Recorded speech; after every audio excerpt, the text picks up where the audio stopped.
She came to rent a room at 1 a.m. Marcus Ellis's voice carried a mix of suspicion and exhaustion as he gripped the old Louisville slugger in his right hand.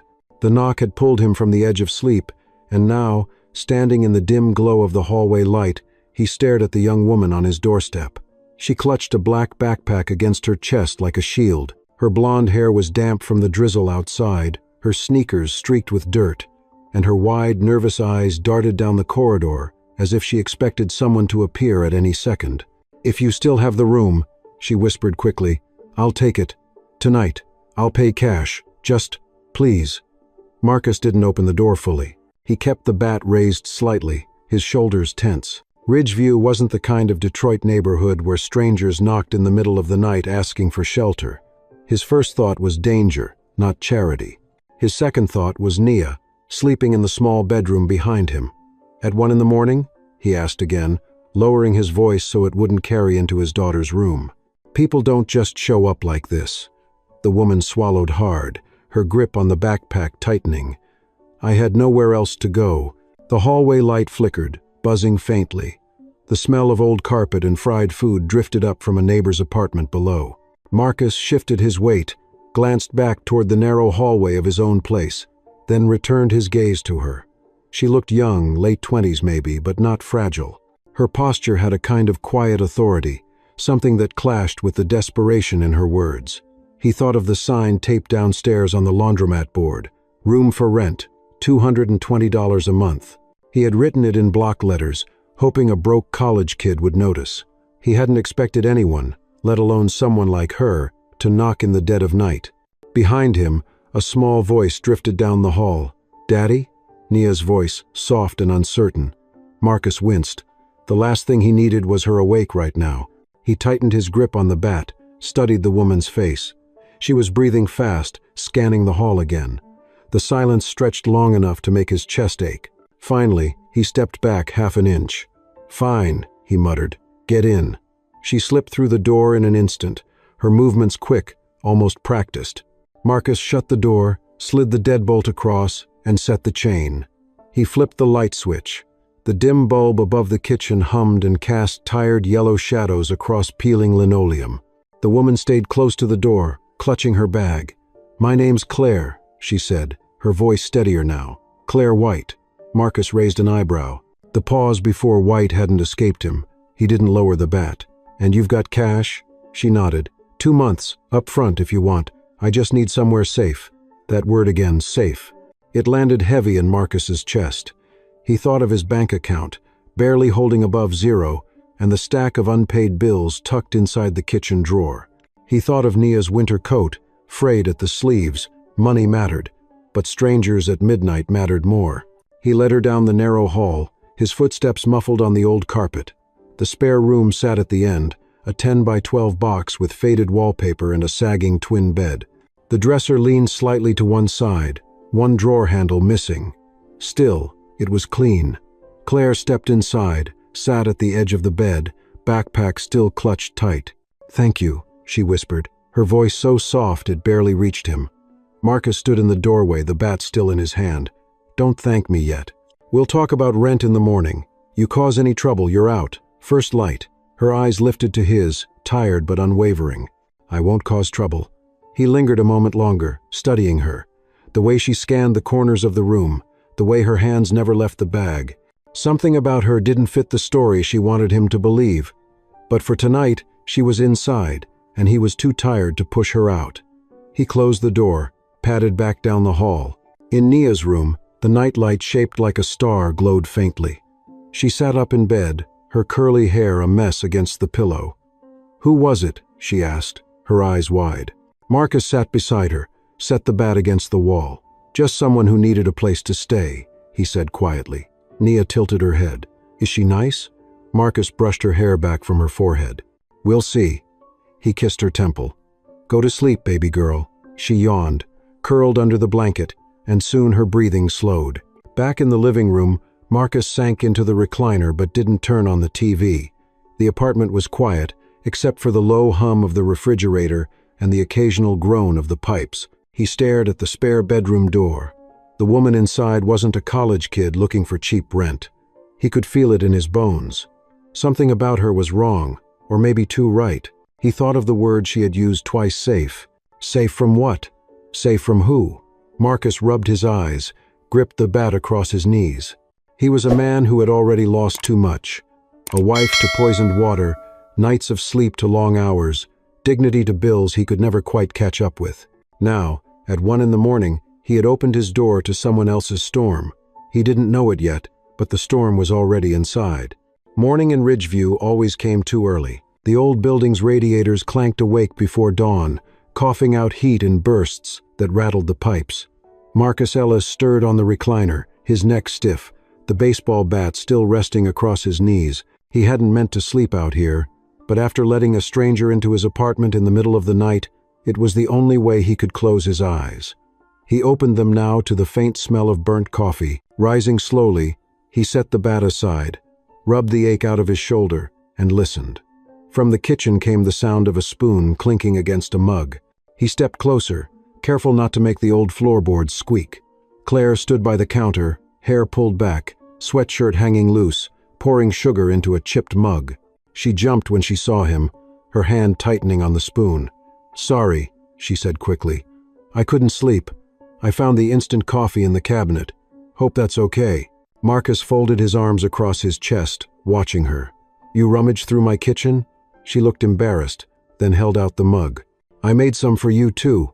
He took it, more out of curiosity than trust, and sipped. It was bitter and far too strong, but the warmth steadied him.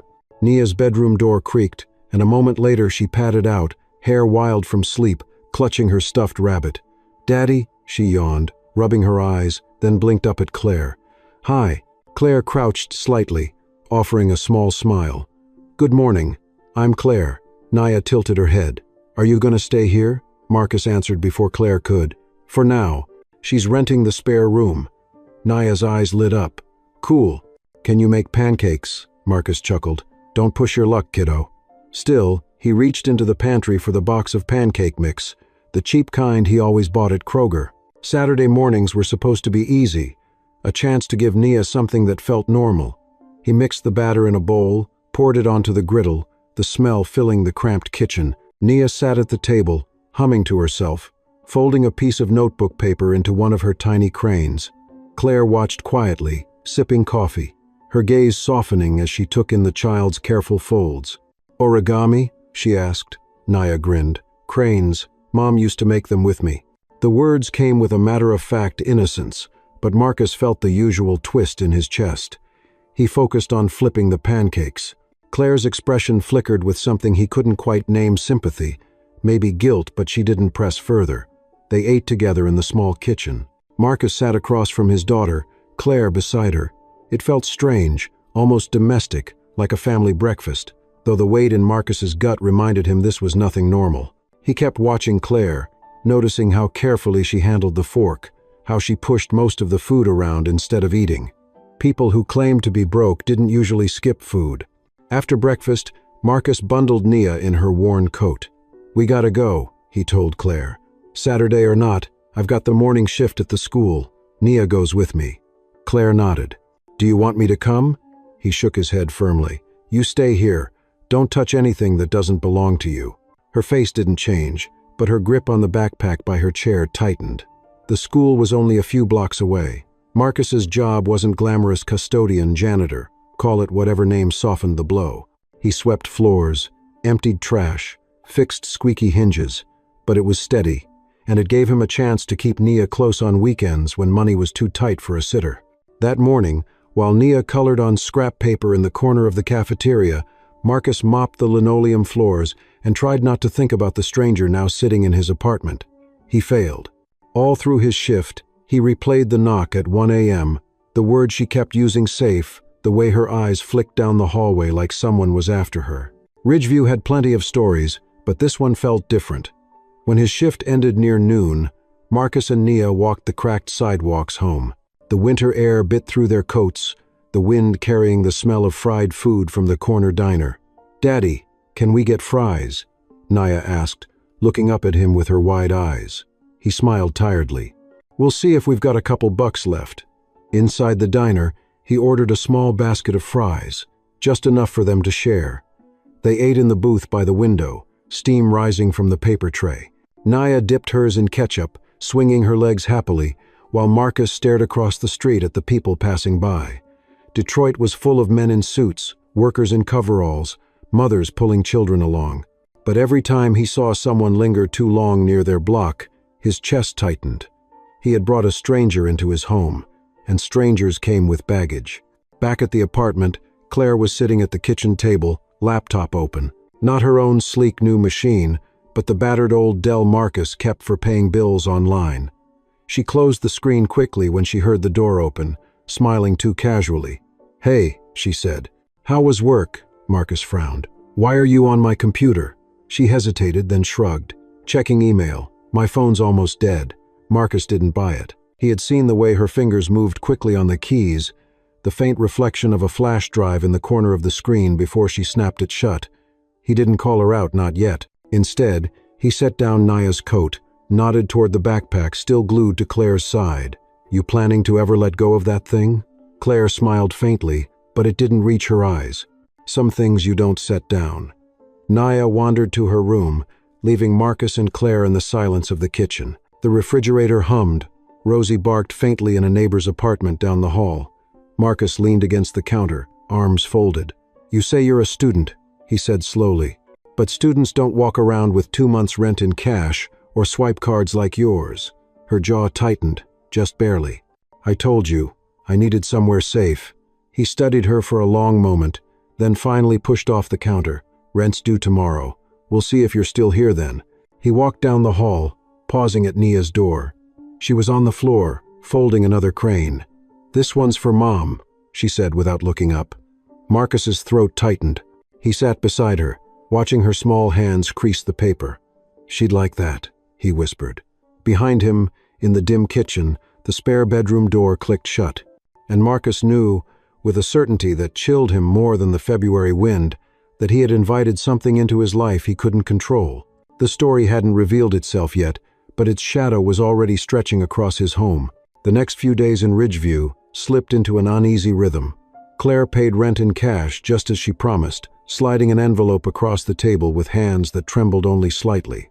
Marcus counted it carefully, the weight of the bills almost offensive against the thin stack of overdue notices in his drawer. He told himself he should feel relief, but relief didn't erase suspicion. Claire never parted with that backpack. She carried it from room to room, even to the bathroom, the zipper closed tight like it guarded her entire life. Marcus noticed how her eyes flicked toward it whenever anyone walked too close. The apartment was small, and privacy was nearly impossible. Nia adored her immediately, tugging her hand, asking her to help fold paper cranes. Claire smiled softly each time, though Marcus could see the sadness underneath, a shadow in her gaze when Nia mentioned her mother. Marcus worked long shifts, coming home with aching feet, smelling of bleach and dust.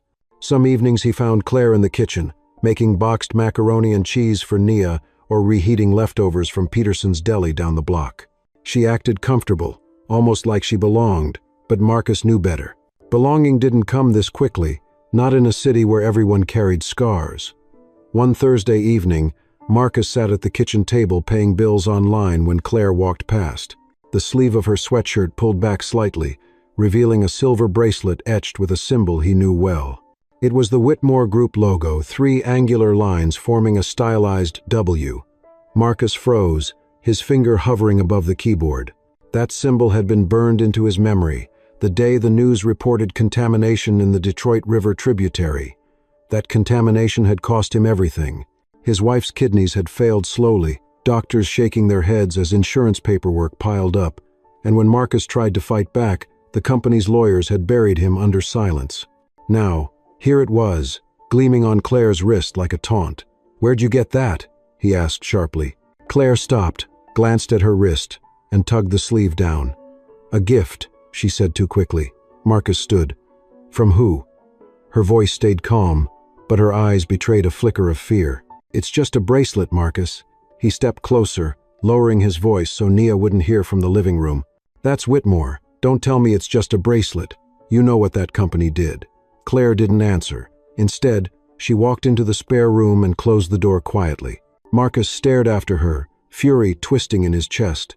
He thought of the bills piled in the drawer, the hospital nights watching his wife fade, the smell of antiseptic and regret. He clenched his fists, breathing hard. Later that night, when the apartment had fallen quiet, Marcus wandered down the hall and stopped outside Claire's door. A sliver of light shone beneath it. He could hear faint typing, the click of keys. Against his better judgment, he nudged the door open just enough to see. Claire sat hunched over his old Dell laptop, her fingers moving fast. Beside her, plugged into the side port, was a small red USB drive. Marcus's heart pounded. She wasn't checking email. She was copying files. He pushed the door open wider, and Claire jumped, snapping the laptop shut, yanking the USB free in one quick motion. Her face drained of color. "What the hell are you doing?" Marcus demanded. She clutched the drive in her fist, shaking her head. "It's nothing. Nothing. You're using my computer like it's your office. You think I don't notice?" His voice rose, and from down the hall Nia stirred, murmuring in her sleep. Claire pressed a finger to her lips. "Please, lower your voice." Marcus glared at her, the words pressing against his tongue, but the sight of Nia turning in bed reminded him to rein it in. He closed the door behind him, his chest tight with anger. "You're hiding something," he whispered. "Something dangerous. And you brought it into my home, with my daughter here." Claire didn't answer. She only held the USB tighter, her knuckles white.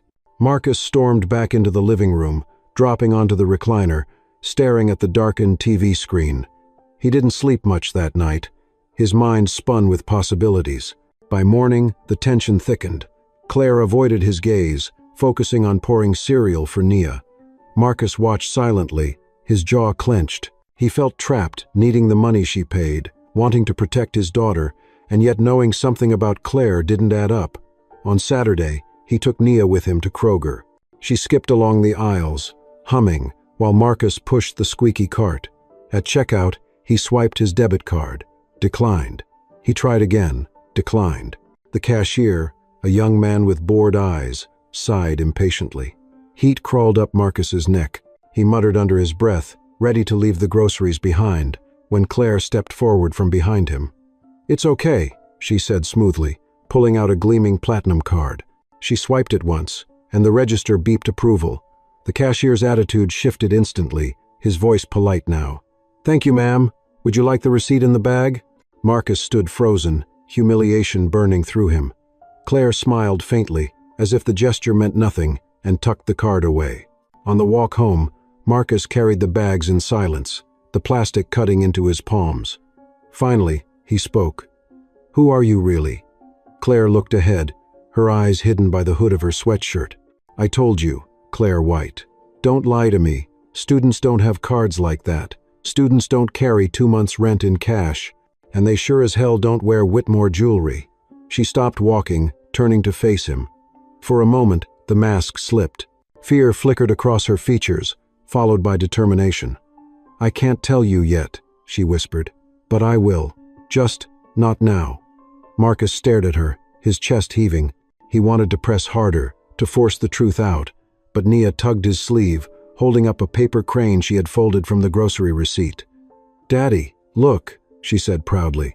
He looked down at her, at the innocent smile on her face, and the anger drained into something heavier: exhaustion, dread. He nodded silently, taking the crane in his hand. Claire said nothing more.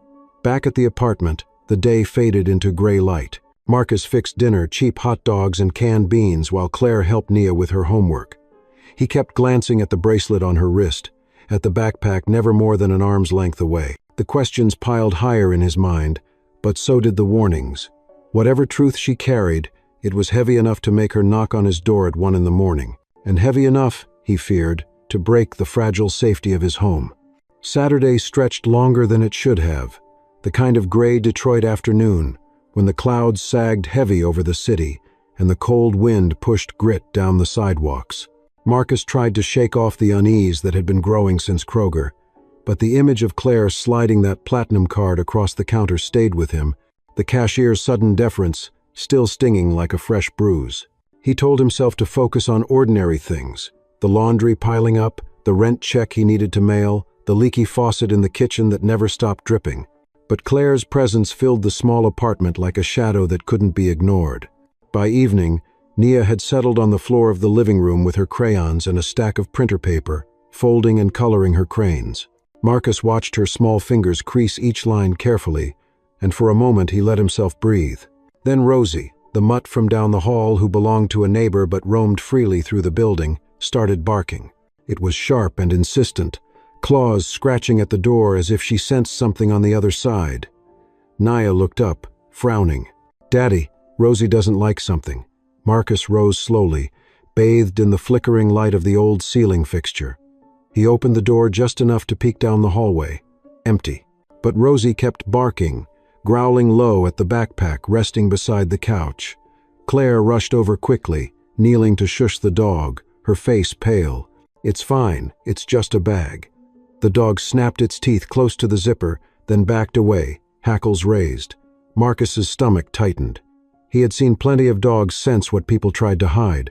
He pulled Rosie back gently, handed her over to Mrs. Ortiz, who appeared in the doorway with an apologetic smile. When the hallway quieted again, Marcus turned to Claire. "What the hell are you carrying in there?" She hugged the backpack close, shaking her head. "It's nothing you need to worry about." "That's where you're wrong," Marcus shot back. "Anything in this house is my business, especially when my little girl is sleeping 10 feet away." Claire's jaw clenched. She didn't answer. Marcus stared at her for a long moment, then turned away before his temper got the best of him. He busied himself with fixing dinner, pulling out a pack of ground beef and shaping it into patties, letting the sizzle of the frying pan fill the silence. Nia giggled softly, trying to lighten the air. "Smells good, Daddy," Marcus forced a smile. "Just burgers tonight." They ate together at the small table, the kind with one leg always threatening to wobble. Claire ate little, pushing her food around, and Marcus noticed again the way she seemed distracted, always listening for something beyond the walls. After dinner, while Nia brushed her teeth and prepared for bed, Marcus decided he couldn't carry the weight of his questions any longer.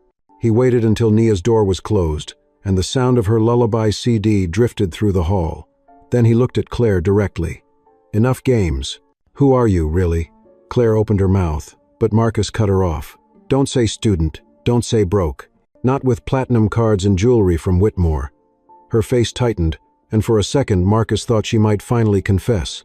Instead, she lowered her eyes and whispered, "I can't tell you." "Not yet." That answer felt like a slap. Marcus leaned on the table, his voice low but burning. "You knock on my door at 1 in the morning, you bring your secrets into my house, and you expect me to sit quiet while my daughter sleeps next to your mess?" Claire flinched, but said nothing more. She rose from the table, grabbed her backpack, and slipped into the spare room, the door clicking shut behind her.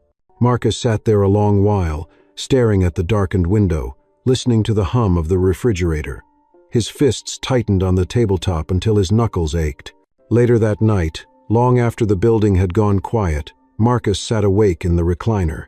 His eyes burned with exhaustion, but he couldn't let himself sleep. He thought about the bracelet, the USB he had glimpsed, the money, the way she said the word safe as if it carried blood behind it. He thought about Nia's mother, how the poisoned water had stolen her life, and how Whitmore had walked away untouched. Rage simmered under his skin. Just after midnight, a noise pulled him from his thoughts. He stood, bat in hand, and crept down the hall. Claire's door was open a crack, a sliver of light spilling onto the floor. Inside, she sat with the laptop again, the red USB glowing faintly as it loaded data. Her face was tense, her fingers moving fast. Marcus pushed the door wider. "I knew it," he said quietly. She jumped, yanking the drive free, clutching it in her palm. Her eyes were wide, caught like a thief. "It's not what you think," she whispered. Marcus stepped into the room, his shadow long across the wall. "Then tell me what it is, right now." Claire shook her head. "I can't. If I tell you, you'll be in danger." Marcus barked a harsh laugh, but kept his voice low. "Danger? My wife died because of danger your people caused. You think I'm not already in it?" She winced, guilt flickering across her face. "I'm not your enemy." "Then prove it," Marcus snapped. "Because right now, all I see is someone lying her way into my home." Nia's sleepy voice drifted from down the hall. "Daddy?" Marcus froze. He closed his eyes, lowered his voice again. "Go back to sleep, baby." The hallway quieted. Claire sat there, gripping the USB like it was the last piece of air in her lungs. Marcus glared at her, torn between throwing her out right then and demanding the truth. But Nia's presence bound him. He couldn't risk waking his daughter to a fight that might spin out of control. He stepped back into the hall, his body trembling with fury, and closed the door firmly behind him. Back in the living room, he dropped into the recliner, the bat across his knees, staring at the blank wall. He didn't know who Claire was or why she had chosen his door that night, but he knew one thing for certain. She was not just some drifter looking for shelter. She carried secrets heavy enough to draw dogs to growl, to pull cash from nowhere, to wear the emblem of the very company that had shattered his life. And if those secrets broke loose, they would shatter more than just his. He looked toward Nia's closed bedroom door, heard the faint sound of her breathing, and swore to himself that no matter what Claire was hiding, he would not let it touch his daughter. But deep inside, Marcus knew the storm was already here. The night the electricity cut out began like any other quiet, tense, the kind of silence that felt heavier than the walls themselves. Marcus sat in his recliner with the bat balanced across his knees, staring at the dark window. Claire had disappeared into the spare room hours earlier, and Nia had fallen asleep surrounded by paper cranes scattered like little guardians across her bed. Marcus tried to focus on the hum of the refrigerator, the tick of the old clock, but when the lights suddenly flickered and died, the apartment was swallowed in darkness. For a moment there was only silence. Then Rosie barked down the hall, sharp and frantic, claws scratching against the thin carpet. Marcus gripped the bat tighter, his pulse pounding. "Claire?" he called low into the dark. No answer. He moved carefully, feeling his way along the wall toward the kitchen, the bat raised high. The air felt colder, heavier, as if the building itself were holding its breath. Outside, the wind whistled between the bricks, rattling the old window panes. Then came the sound, faint footsteps in the hallway outside, deliberate, slow. Marcus froze, straining his ears. Someone was out there. He leaned closer to the door, his chest tight, every muscle tense.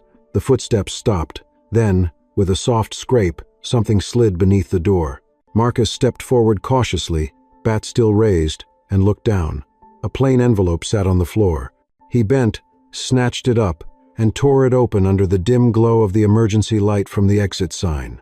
Inside was a single sheet of paper, the words scrawled in thick black ink, "Kick her out, or your daughter will be next." Marcus's blood ran cold. His hands shook as he gripped the paper, the bat nearly slipping from his grasp. He whispered the words aloud, disbelief lacing every syllable, "Or your daughter will be next." His heart pounded so hard he could hear it in his ears. He spun toward the hallway, but when he flung the door open, the corridor was empty. Only the buzz of the emergency light and Rosie's continued barking filled the air. Marcus shut the door quickly, locking both bolt and chain, pressing his back against it. He closed his eyes, clutching the letter until it crumpled in his fist. He whispered to himself, as if saying it out loud might anchor him, "Not Nia. They won't touch her. They can't." Claire appeared in the kitchen doorway, her face pale, her backpack hugged to her chest. "What happened?" she asked, her voice barely audible. Marcus held up the letter, his hand trembling. "You tell me," he hissed. "Because whatever mess you brought in here, it just put a target on my daughter." Claire's eyes darted to the envelope, then back to him, her lips parting as if to speak, but no words came. Marcus stepped closer, fury and fear twisting together. "If anything happens to Nia, anything, it's on you." Nia stirred in her room, mumbling in her sleep, and the sound pulled Marcus back from the edge. He lowered his voice, his breath ragged. "This ends now. Tomorrow, you're gone." Claire's face crumpled, her eyes glistening, but she said nothing. She only turned and slipped back into the spare room, closing the door quietly behind her. Marcus sank into the recliner again, still clutching the letter, staring at the dark ceiling. His mind spun with images, Nia's small hands folding cranes, the smile on her face when she showed him each one, the memory of his wife's body failing because of water no one cared to fix. He thought of the word danger, the way Claire had whispered it like a curse, and realized now it wasn't vague, it was real. It was here. Hours crawled by. Marcus didn't sleep. Every creak of the building made him grip the bat tighter. Every gust of wind outside made him imagine footsteps returning. When the first pale light of dawn slipped through the blinds, he rose stiffly, walked down the hall, and pushed open Nia's door.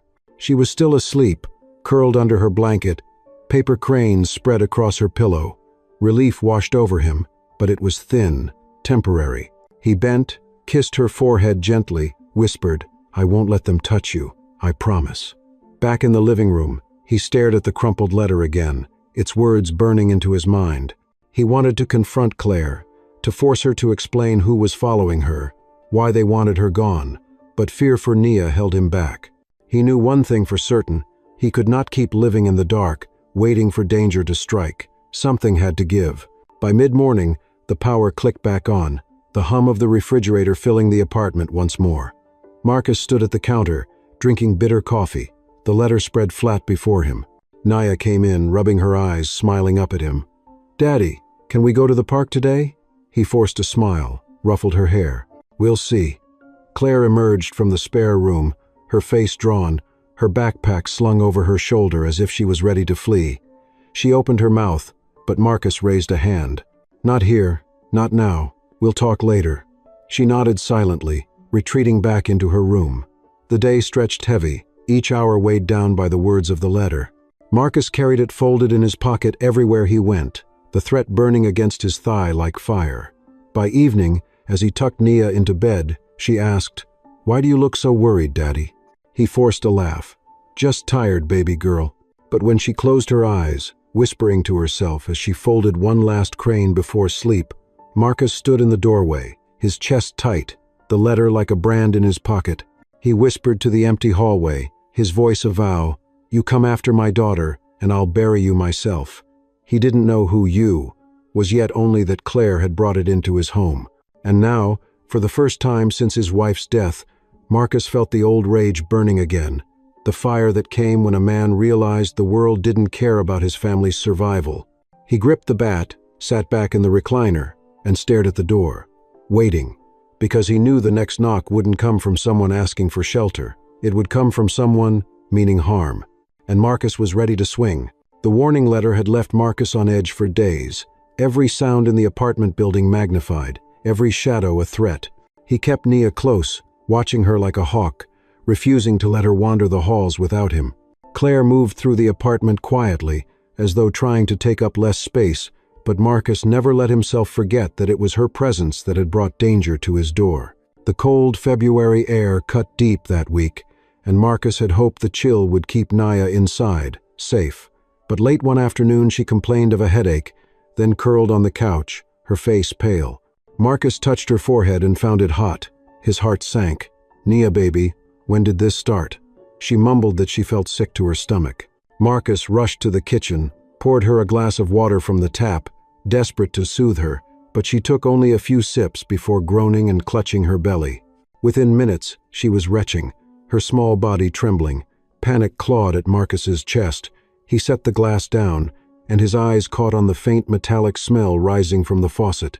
The old pipes groaned as they dripped. Memories slammed into him, his wife, sweating and shaking in a hospital bed, the endless tests, the doctor's grave voice blaming kidney failure from long-term exposure. It had started with something as small as stomach pain. Marcus felt his throat close. He dropped to his knees beside the couch, clutching his daughter's trembling hand. "No, no, no," he whispered, voice cracking. "I already lost your mom to poisoned water. I will not lose you too." His shout tore through the apartment, raw and furious, rattling the walls. Claire rushed out of her room, eyes wide. "What happened?" she gasped. Marcus spun on her, his face twisted with rage. "She drank the water. My little girl is sick because of that damn water." He lunged across the room, grabbed Claire's duffel bag, and hurled it toward the door with all his strength. It slammed against the wall with a thud. "Get out!" he roared. "I should have thrown you out the night you knocked on my door. You bring your secrets, your enemies, and now my daughter's paying the price." Claire flinched at his words but stood frozen, her backpack still clutched tight. Tears welled in her eyes, but Marcus didn't care. He couldn't, not with Nia whimpering on the couch, sweat beading on her forehead. He turned back, scooped his daughter into his arms, her small body burning hot against him. "We're going to Mrs. Ortiz," he muttered to himself. He stormed into the hallway, pounding on the neighbor's door with his fist. The older woman opened quickly, Concern etched across her face. "Marcus? She's sick," he choked out, holding Nia close. "She drank the water. Please help me." Mrs. Ortiz ushered them inside, her tiny apartment warm with the smell of simmering chicken soup. She guided Marcus to the couch, covering Nia with a quilt, pressing a cool rag to her forehead. "We'll get her fever down," she said gently. "Don't panic yet." But Marcus's heart wouldn't slow. He paced the small room, fists clenched, fury boiling over. Through the open doorway he could see Claire standing in the hall, shoulders slumped, her face streaked with tears. He wanted to slam the door in her face, to erase her from their lives. Instead he shouted, his voice echoing through the hall. "You brought this here. If my daughter doesn't make it, it's on you. Do you hear me? It's on you." Claire covered her mouth with her hand, trembling. She whispered something he couldn't hear and then turned away, retreating to the apartment next door. Marcus dropped heavily into a chair, his hands shaking. He watched Nia's chest rise and fall, each breath shallow but steady, and tried to hold himself together. Mrs. Ortiz stirred her pot of soup, her voice calm but firm. "You need to keep your head clear, Marcus. For her. I can't lose her," he whispered, more to himself than to the neighbor. "Not after everything. I can't." Hours passed in a blur. Nia's fever burned hot, but slowly, with cold compresses and sips of bottled water Mrs. Ortiz had stashed away. The heat began to ease. By midnight she was sleeping, her cheeks still flushed but no longer ghostly pale. Marcus sat at her side, holding her hand, whispering prayers he hadn't spoken since the night he buried his wife. He promised his daughter silently that he would do anything to keep her safe. Back in his own apartment, he found Claire sitting at the table in the dark, her backpack on her lap.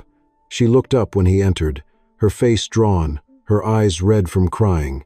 Marcus didn't give her a chance to speak. He pointed toward the door, his voice a harsh whisper. "Get out. You're gone tomorrow." Claire shook her head slowly, her voice trembling. "Please, Marcus, let me explain." "I don't want explanations," he spat. "I want my daughter safe, and the longer you're here, the more danger she's in." She reached for him with her free hand, desperate. "I can help you. If you just—" He cut her off, slamming his fist against the table so hard the dishes rattled. "I don't want your help. I don't want your secrets. You hear me?" "Out!" Claire recoiled, clutching the backpack tighter. For a moment she looked as if she might argue, but then her shoulders sagged. She stood slowly, walked past him without another word, and slipped into the spare room, closing the door quietly behind her. Marcus sank into the recliner, head in his hands, shaking. The apartment was silent again, but it was the kind of silence that screamed. The letter in his pocket felt heavier than ever, its threat echoing louder now that Nia had nearly paid the price. He thought of his wife, of the nights in the hospital, of the way no one at Whitmore had ever answered for the poison in the water, and now, here he was again, holding his child against an invisible enemy. His voice broke the silence, low and ragged, a vow whispered to the shadows. "I will not bury another person I love." But as the night stretched on and the sound of Nia's weak breathing filled his ears, Marcus knew the fight had already entered his home, and he was running out of time.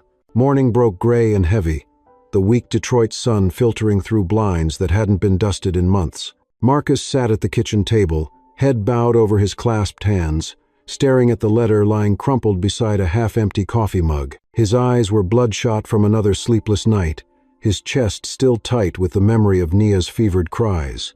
He had meant it when he told Claire to leave. Today would be the day. She would pack her bag and disappear, and maybe then the danger would follow her out the door. He heard the creak of floorboards behind him and looked up. Claire stood in the doorway, pale, her blonde hair tangled, her sweatshirt hanging loose, as if she hadn't slept either. She opened her mouth to speak, but Marcus cut her off before she could form the words. Don't say anything. Pack your stuff and go. I won't risk Nia's life another day." Claire's throat worked as if she were swallowing something heavy. "Marcus, please." He slammed his palm against the table, making the mug jump. "I said no. You brought this into my home. You've made her a target. You think I'll just sit here and watch my daughter get dragged into your mess?"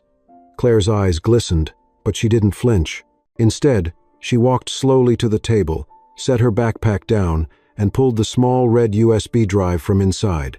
She placed it gently in front of him. "This is why they're after me." Marcus stared at the device, his rage momentarily muted by confusion. "A flash drive?" "Not just a flash drive," she whispered. "It's proof, documents, internal reports, signed memos, everything the board of Whitmore Group has tried to bury." The name alone was enough to make Marcus's blood run hot. He shoved the drive back toward her. "Whitmore, you're with them?" Claire shook her head, tears spilling now. "I am them." She drew in a shaky breath, her words faltering but unflinching. "I'm Claire Whitmore, CEO of Whitmore Group, and I've been running from my own company ever since I discovered what they did at Iron Creek." Marcus froze, the words crashing over him like a tidal wave. He heard the name, the one stamped on every report, every headline that had mocked his grief, and rage surged through him. He leapt to his feet, the chair scraping harshly against the linoleum. "You?" His voice thundered through the apartment. "You're the reason my wife is dead. You're the reason Nia's growing up without her mother, and you've been sleeping under my roof?" Claire flinched but didn't back away. "I didn't know until recently. The board kept it hidden. They diverted toxic runoff into the tributary to lower land prices. Families got sick, people died. When I found the files, I confronted them, and they turned on me. They would rather silence me than let the truth out." Marcus's chest heaved, fury and disbelief tangling inside him. He wanted to throw her out, to drag her and her lies into the street, but another voice cut through his storm, Mr. Bennett's. The retired journalist appeared in the open doorway, a man in his 70s with sharp eyes that hadn't dulled with age. He carried his cane like a staff, his expression grim. "I heard enough," Bennett said, his voice gravelly, "and she's not lying." Marcus turned on him, his voice harsh. "What the hell are you doing here?" Bennett stepped inside, closing the door behind him. "I've been keeping an eye on things since the lights went out. Saw the envelope they slipped under your door. You're not safe, Marcus, neither of you. But this," he tapped the USB with one bony finger. "This could bring them down." Marcus shook his head violently. "I don't want to bring anyone down. I just want my daughter safe." Bennett's gaze didn't waver. "And you think sending her away will make her safe? You think throwing this girl to the wolves will keep them from circling back to you? They won't stop, Marcus. Not until this story dies, or they do." Claire's voice broke as she whispered, "I never meant for anyone else to get hurt, but I can't do this alone." Marcus glared at her, his fists clenched, the rage in him warring with the memory of Nia's small hand clutching his the night before. His daughter's safety was the only thing that mattered. And yet Bennett's words carved deep. The truth buried would only fester, poisoning more families, more children, until there were more funerals like his wife's. Silence thickened the room, broken only by the sound of Nia stirring in her bedroom, her soft cough echoing down the hall. Claire reached across the table, her hand trembling as she touched the USB. "If you let me stay, if you help me, I swear I'll make this right. I'll expose them. I'll give a voice to families like yours." Marcus's jaw worked, grinding against words he couldn't bring himself to say. He wanted to hate her, to throw her out and never see her face again. But Nia's cough carried through the walls again, and the thought of other children sickened by poisoned water twisted his inside. Bennett leaned forward, his voice low and steady. "If you throw her out, Marcus, you're not just protecting your girl, you're protecting them, the ones who did this to your wife. You want justice? This is your chance." Marcus's throat tightened, the weight of the decision pressing down like chains. He looked at Claire, at her tear-streaked face, at the fear in her eyes. He looked at the USB, small but heavy with promises, and then he thought of Nia, pale and sweating in Mrs. Ortiz's apartment, her tiny body fighting fever from water she should have been able to drink without fear. He slammed his fist against the table, making both Claire and Bennett flinch. "If I let you stay, if I even think about helping you, you better swear on every breath you have left that you're not lying to me." Claire nodded desperately, clutching the USB to her chest. "I swear." Marcus exhaled, the fury inside him twisting into something colder, sharper. He knew the road ahead was dangerous, that every step would drag his family deeper into the crosshairs. But he also knew Bennett was right. Throwing Claire out would not save Nia. The danger was already here, woven into the walls of Ridgeview, into the water in their pipes. He dropped heavily into the chair again, his hands shaking. "Then God help us all," he muttered. "Because once this starts, there's no turning back." Claire wiped her face, Bennett gave a single solemn nod, and from the bedroom, Nia called softly for her daddy. Marcus rose, his chest heavy, his resolve hardening. He walked down the hall to comfort her, but in the back of his mind, he knew the truth. The fight for her life had already begun, and it would no longer be fought in silence. The apartment had never felt smaller than it did that night. The air was thick with unspoken words, heavy with the weight of secrets that could no longer be ignored. Marcus sat at the kitchen table, elbows resting on the scarred wood, staring at the little red USB that lay between them like a live grenade. Claire kept glancing at it as though she expected someone to burst through the door at any second. Bennett leaned against the counter, his cane in one hand, eyes sharp and watchful. Nia was asleep again, her breathing soft from down the hall, a faint cough slipping out now and then. Each sound from her room pierced Marcus deeper, reminding him why he hadn't already thrown Claire out into the night. He wanted to. God, he wanted to. But her confession, as insane as it had sounded, fit too perfectly with the cracks he had already seen. Her money, her fear, the men in suits, the damned bracelet with that logo. Marcus rubbed his face, exhausted. "You say this drive has everything," Claire nodded, clutching the backpack in her lap. Board meeting minutes, emails, test results that were falsified. Iron Creek wasn't an accident. It was a plan. They knew the runoff would poison the water. They counted on it. It tanked the land values, and then Whitmore Group swooped in to buy it up cheap. Marcus's fists clenched. He could almost hear his wife's voice in the back of his mind, the laughter that had once filled this apartment before the sickness drained it away. "And you expect me to believe you suddenly grew a conscience?" he asked bitterly. Claire flinched but didn't back down. "I expect you to believe the truth when you see it." Bennett pushed himself upright with his cane and tapped the floor. "She's right about one thing. If what's on that drive gets out, it won't just be her problem anymore. It'll blow the whole damn thing open. Assuming we live long enough to get it out," Marcus muttered. He thought of the letter, of Nia's fever, of the dark SUV he had seen parked too long near the corner store last week. He knew eyes were already on them. Claire leaned forward, her voice trembling but urgent. "I can't do this alone. I tried going to the board directly. They threatened me. I tried internal investigators, they buried it. I tried running, and then I realized the only way to make it stick is to go outside, to people who can't be bought." Bennett gave a sharp chuckle. "You're looking at the wrong guy if you think Marcus here is an investigative reporter. He's a father, a widower. He didn't ask for this fight." Marcus glared at him. "You think I need reminding?" He turned back to Claire, his voice low, furious. "My wife is dead because of your company. You think I'll just let my daughter get dragged into this war?" "I think," Claire said softly, her eyes wet, "that you don't want anyone else to go through what you did. I think you care more about justice than you want to admit." Marcus's jaw tightened. He wanted to deny it, to throw her out and lock the door behind her. But Nia's cough floated down the hall again, and his chest cracked open with a pain too familiar. Justice. The word felt hollow, yet necessary. Bennett broke the silence with a steady voice. "We need a plan, something that doesn't leave us waiting here like sitting ducks." Marcus shot him a look. "You sound like you've done this before." "Kid," Bennett said with a weary smile, "I spent 40 years chasing stories that people in power didn't want told. You learn a few tricks." He gestured at the USB. "We make copies, hide them in places they won't think to look, and we set up a dead man's switch file scheduled to send if we don't stop it." Claire nodded quickly. "Yes, we can use your laptop to transfer. I'll encrypt them, split them across drives. If something happens to me, the truth still gets out."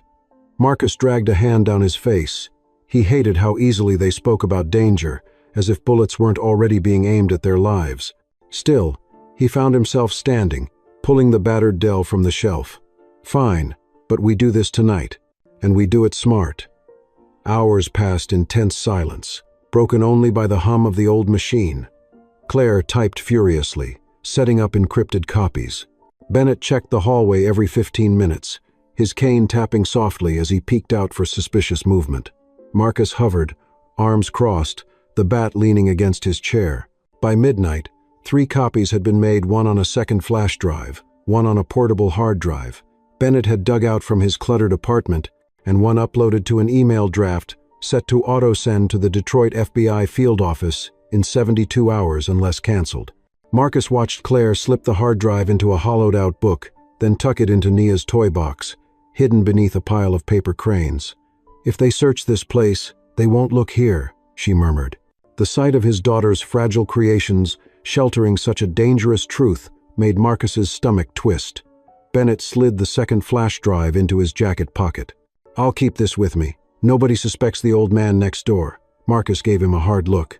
"You sure you want to stick your neck out?" Bennett smirked faintly. "My neck's already half broken. Might as well put it to use." They worked quietly until the clock read 2 a.m. Marcus finally leaned back, rubbing his aching eyes. "So now what? We just wait?" Claire's gaze met his, steady despite the tears still lingering. "We survive, long enough for the truth to get out." Marcus wanted to argue, to demand guarantees, but the sound of Nia stirring cut him off. She padded into the kitchen in her pajamas, clutching a crane in one hand. Her eyes were bleary, but she smiled sleepily at them. "Daddy, why are you still up?" Marcus crouched to her level, brushing her curls back from her forehead. "Just making sure everything's okay, baby girl." She held out the crane. "This one's for Mom." Marcus's throat tightened. He took the paper bird carefully, as if it were glass, and kissed her forehead. "She'd like that," he whispered.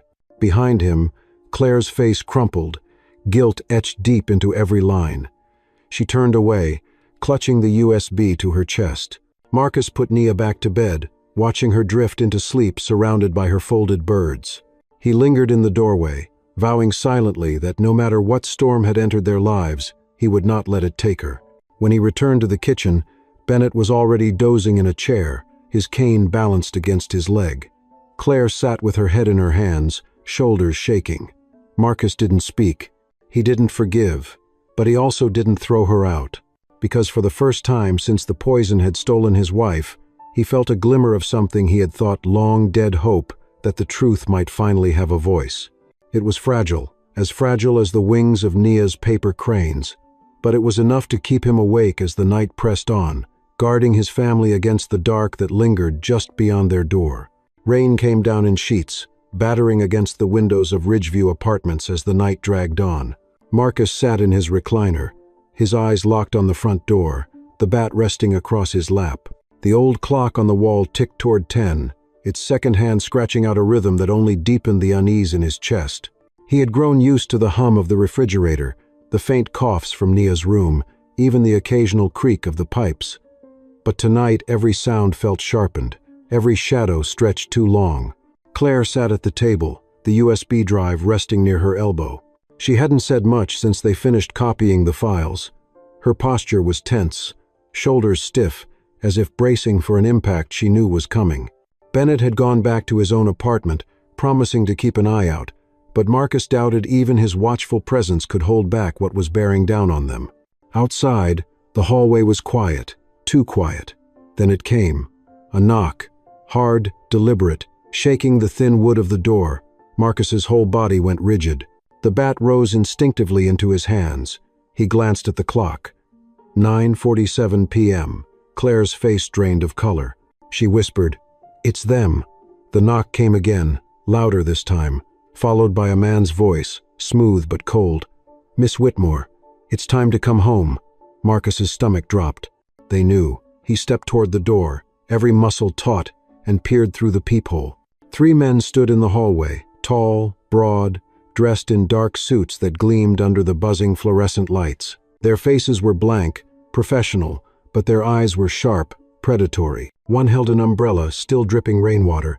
Another had his hands clasped neatly in front of him, but Marcus saw the bulge under his jacket concealed, but unmistakable. He turned back to Claire, his voice a harsh whisper, "You need to get out of sight."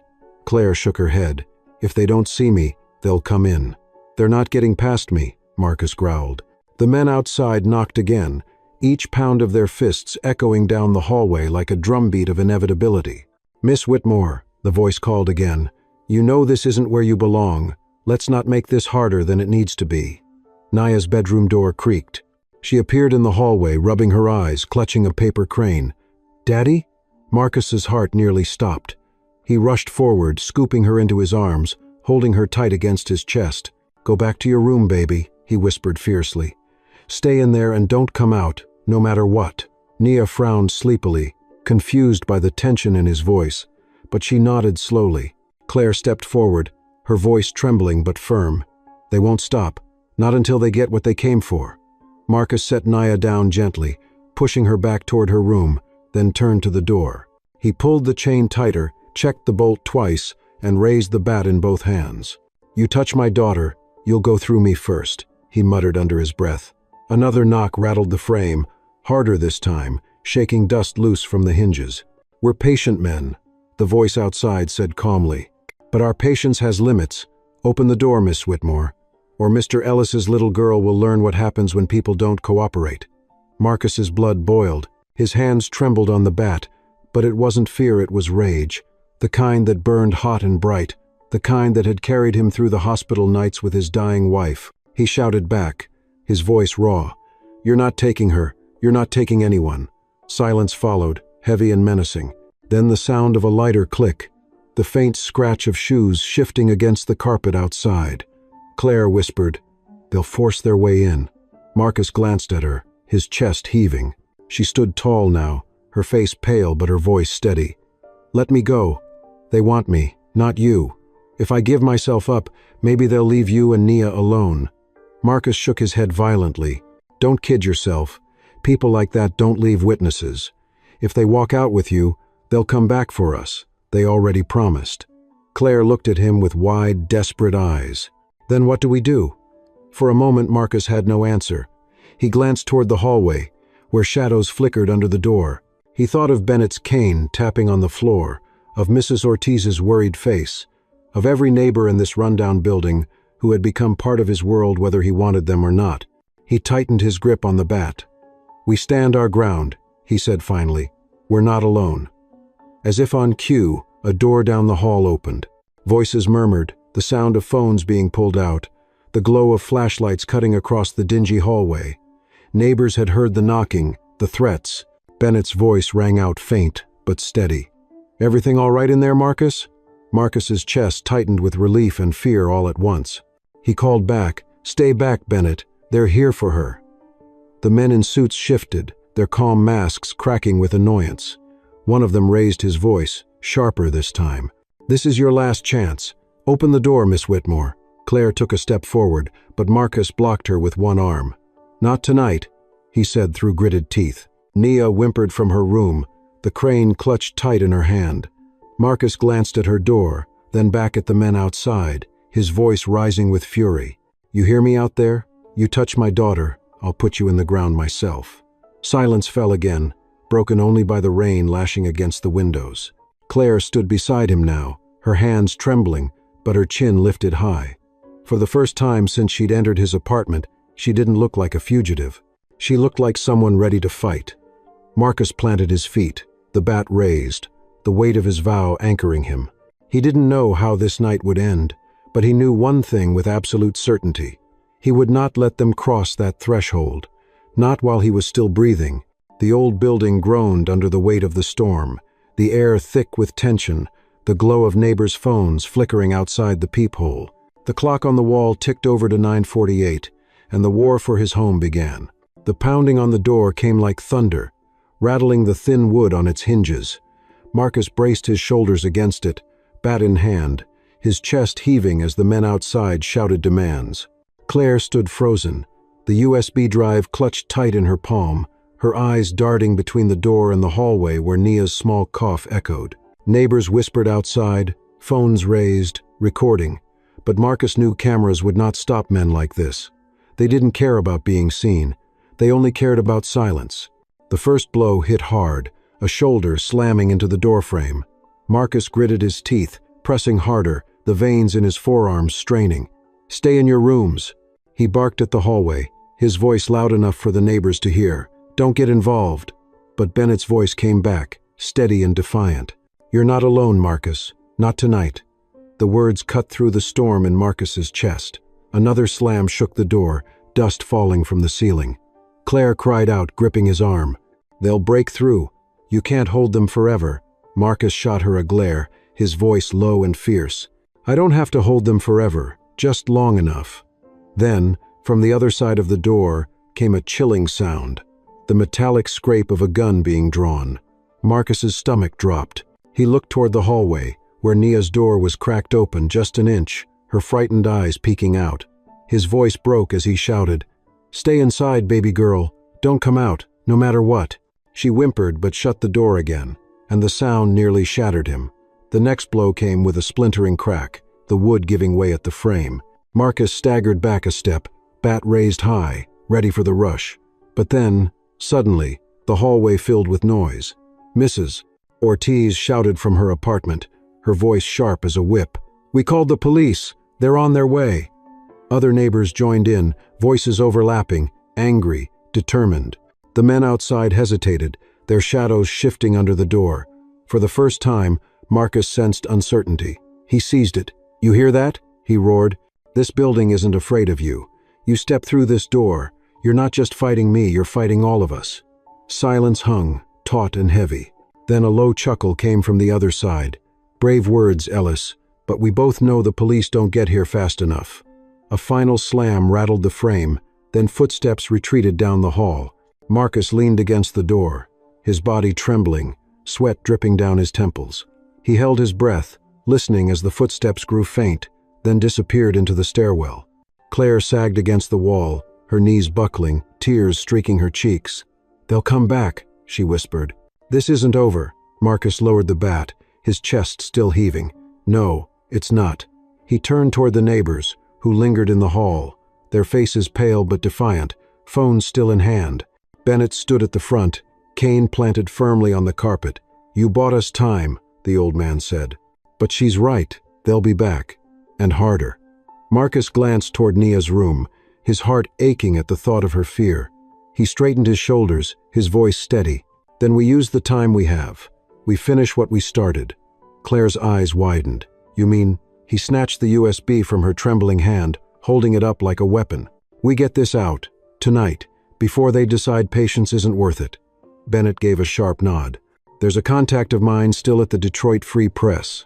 Old school, but she'll listen. If we can get her the files, she'll publish." Claire's face lit with a flicker of hope. That could work. But Marcus wasn't finished, and we don't just send it, we back it up, everywhere. So even if they take us down, the truth doesn't die with us. Claire stepped closer, her voice low. "That's dangerous, Marcus. Once it's out, there's no going back.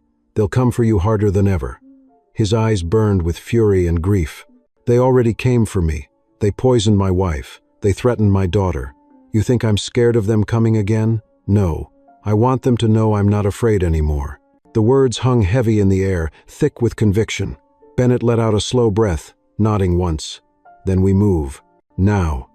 They worked quickly, Marcus pulling his old laptop back onto the table, Claire typing with steady hands despite her trembling shoulders. Bennett kept watch at the peephole, muttering updates under his breath. Quiet for now, stairwells clear. Files transferred, encrypted, scattered across email drafts and cloud backups. Claire added watermarked scans of boardroom signatures, financial records, photographs of dumping sites. Evidence layered on evidence, a mountain too heavy to be ignored. Marcus watched the progress bar crawl forward, his bat resting against the chair. Every second felt stolen, fragile, but purposeful. At last, the final upload pinged complete. Claire leaned back, exhausted, whispering, "It's done." Marcus stared at the screen, the weight of the moment pressing into him. "Not yet," he muttered. "We get it out of this building." He grabbed the second flash drive from the hollowed-out book in Nia's toy box, slipping it into his jacket pocket. He kissed his daughter's sleeping forehead gently, whispering, "Stay safe, baby girl. Daddy's got this." When he returned to the kitchen, Claire was already pulling on her coat, her eyes wide with fear but lit with determination. "Where do we take it?" Marcus looked to Bennett. The old man gave a thin smile. "There's a diner on Jefferson Avenue. My contact meets sources there. Neutral ground, lots of eyes. If we move now, we can make it before dawn." Marcus's jaw set, his hand tightening on the bat. "Then that's where we're going." Outside, the rain still poured, the streets slick and empty. The city lights glowed faint through the storm, and every shadow felt alive. Marcus locked the apartment door one last time, glancing back at Nia's room. His heart ached to leave her, but he knew Mrs. Ortiz would keep her safe. And if he didn't walk into the storm now, there might not be a safe tomorrow for anyone's child. He turned back to Claire and Bennett, his voice firm. "Let's finish this." And together, they stepped into the rain, carrying the truth that had the power to either save them or destroy them. The rain came down in sheets as Marcus steered his old Ford through the empty Detroit streets, the wipers barely keeping pace with the storm. Claire sat in the passenger seat, clutching the USB in both hands as if it were a lifeline, her face pale in the glow of the dashboard. Bennett rode in the back, his cane propped beside him, his eyes sharp despite the fatigue etched into the lines of his face. The diner on Jefferson wasn't far, but each mile stretched like a gauntlet. Marcus's grip on the wheel was iron, his jaw clenched so hard it hurt. Every pair of headlights in the rear view made his pulse spike. Claire glanced at him, her voice low but urgent. "They'll know we left. They'll follow." Marcus kept his eyes on the slick road ahead. "Then let them. I'm not running anymore." Bennett leaned forward, his gravelly voice cutting through the storm. "We don't want a fight in the middle of the street. We need to get this drive into the right hands before they cut us off." Marcus nodded once, his knuckles white on the wheel. The city blurred past dark storefronts, boarded windows, puddles reflecting neon signs half burned out. Detroit looked like it had been through its own war, and Marcus felt the kinship deep in his bones. They were halfway to the diner when Claire stiffened, pointing to the side mirror. "Black SUV, 2 cars back, no headlights." Marcus flicked a glance and felt his stomach knot. He knew that silhouette too well. He had seen it parked near Ridgeview, lurking, waiting. His voice was steady but tight. "They're here." Bennett cursed under his breath. "Keep driving. Don't let them box us in." Marcus pushed the Ford harder, the engine groaning, tires hissing against the wet asphalt. The SUV matched pace easily, closing the gap inch by inch. Claire twisted in her seat, fear sparking in her voice. "They won't stop. They'll kill us before they let that drive out." Marcus's eyes burned with fury. "They'll have to try harder than that." The SUV surged forward suddenly, swerving into the next lane, its headlights flashing bright in the rear view. Marcus yanked the wheel, the Ford fishtailing for a moment before catching grip again. Horns blared as another car swerved out of the way. Claire screamed, clutching the dashboard. Bennett barked orders from the back. "Don't take Jefferson yet, it's too open. Cut through the side streets. Lose them in the grid." Marcus obeyed instinct more than thought, swinging the car hard into a side street, the tires splashing through puddles. The SUV followed, its bulk looming larger in the mirror. The chase wound through the narrow back streets, the old Ford rattling with each sharp turn. Marcus's pulse thundered in his ears. He thought of Nia, asleep back at Ridgeview, her paper cranes lined across the nightstand. He thought of the promise he had whispered to her, "I won't let them touch you." That vow fueled him now, sharper than fear. Another turn, another splash of water, and still the SUV clung to them like a shadow. Bennett leaned forward, his voice grim but steady. "There's a bridge ahead. If we make it across, we can cut through to Jefferson by the river. Hold tight." The Ford roared onto the bridge, the storm battering down harder, wind whipping across the steel beams. The SUV followed, its engine growling like a predator closing in. Marcus's hands ached from gripping the wheel. Claire's knuckles were white around the USB. Then, with terrifying suddenness, the SUV rammed their back bumper. The Ford jolted forward violently. Claire slammed against the dash, Bennett against the seat. Marcus wrestled the wheel, teeth gritted. "They want us off this bridge." Another hit came, harder, the Ford skidding sideways before Marcus wrenched it back under control. The guardrail loomed dangerously close, water churning below. Claire screamed, "They'll push us off." Marcus's voice was raw, furious. "Not tonight." He slammed the brakes suddenly, the SUV surging forward past them. The Ford's tires screamed against wet pavement. Marcus gunned the accelerator, swinging behind the SUV, then jerked the wheel to slam their bumper into its side. Metal screamed against metal, sparks flying as the SUV fishtailed wildly. It swerved, recovered, then slowed deliberately to block them in. Marcus's breath came hard and fast, but he didn't yield. He pressed harder, the old Ford straining to keep up. Ahead, the end of the bridge came into view, the faint neon of the diner's sign glowing through the rain like a beacon. "Almost there," Bennett muttered. "Just hold on." The SUV braked suddenly, trying to box them in completely. Marcus swore under his breath, then jerked the wheel hard right, clipping the edge of the guardrail but forcing the Ford forward just enough to break free. The SUV skidded behind them, its tires screeching. Marcus shot across the last stretch of bridge, heart pounding, headlights of the diner cutting through the rain ahead. He swerved into the lot, tires sliding across the wet asphalt, the Ford screeching to a stop in front of the glowing windows. People inside turned, startled, as Marcus leapt out, bat in hand, rain pelting his face. Claire clutched the USB, trembling, Bennett steadying himself as he climbed out with his cane. The SUV rolled into the lot seconds later, its lights off, idling like a predator waiting to strike. Marcus planted himself between the car and Claire, bat raised, chest heaving. The diner door swung open, a woman in a raincoat stepping out, her camera slung around her neck. She was older, her gray hair pulled back, eyes sharp behind her glasses. She looked from Marcus to Claire, then to the SUV, and her expression hardened. "Bennett wasn't lying," she said, voice calm but edged with steel. "You brought the storm to my doorstep." Bennett leaned on his cane, his voice firm despite the chase. "And you're the only one who can tell the story before they bury it for good." The woman's eyes flicked to Claire, then to the flash drive in her hand. "Is that it?" Claire nodded, her voice trembling but clear. "Everything. Proof of Iron Creek, proof of the cover-up."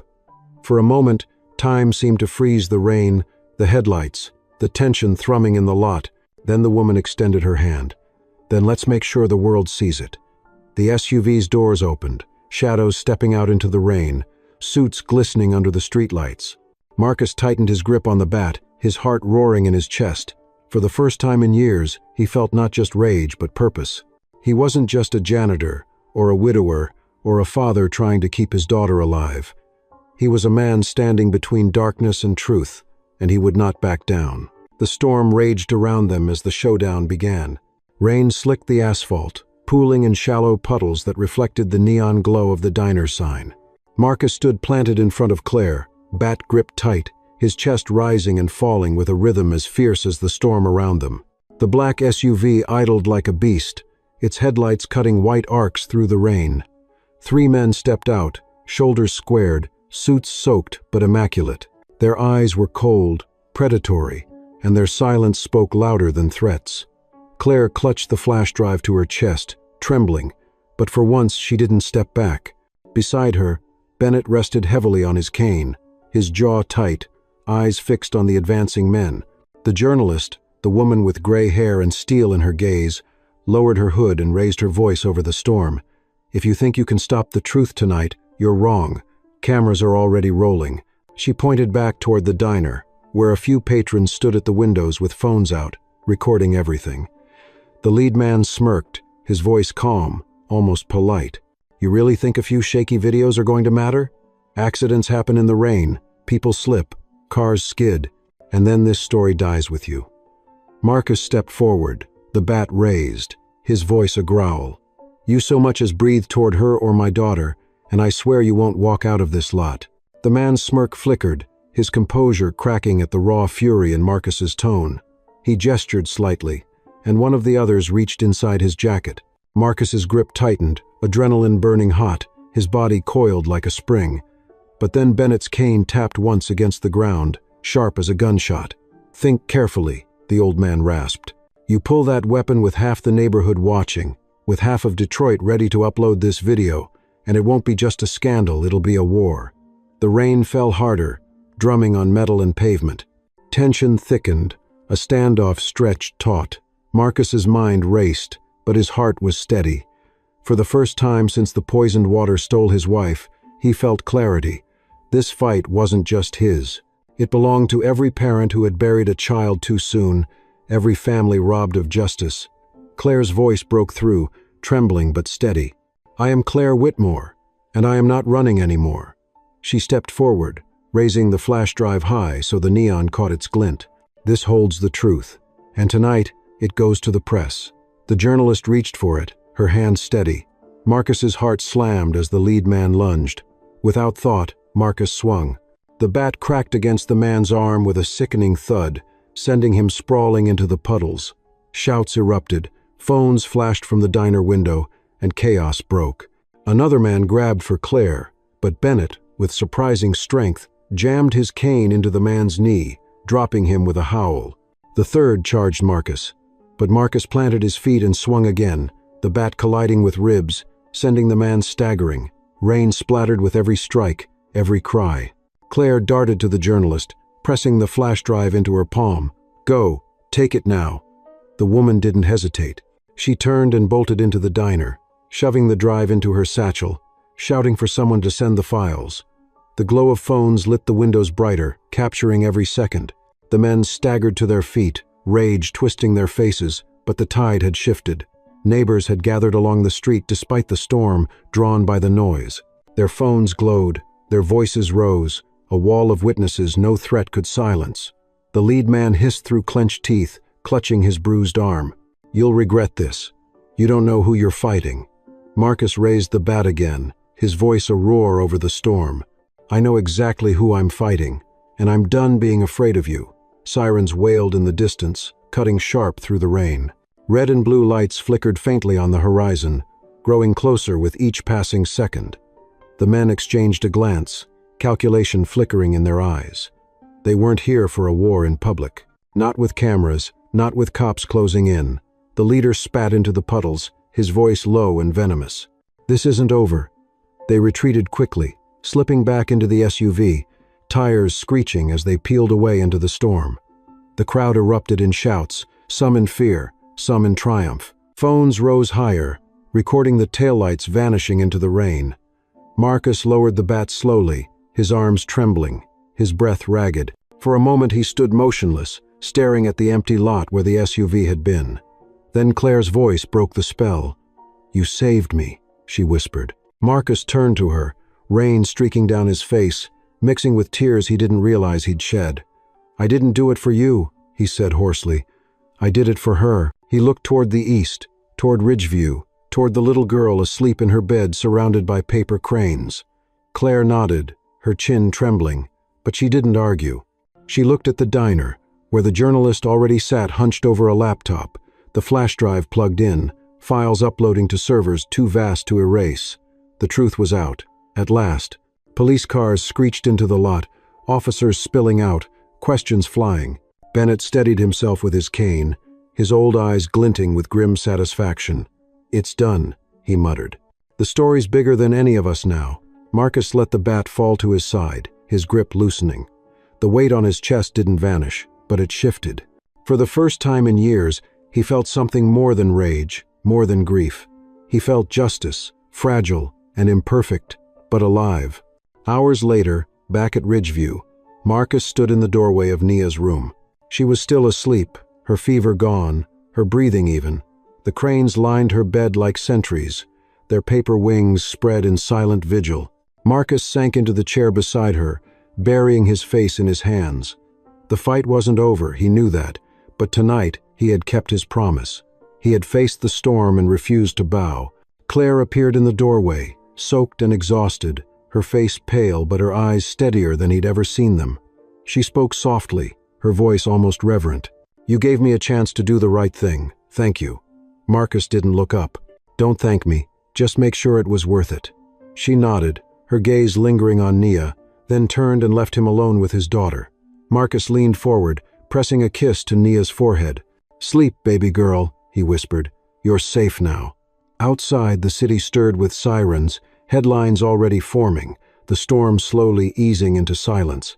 And in that silence, Marcus Ellis sat as a man remade, not just a janitor, not just a father, but a sentinel who had refused to let fear have the last word.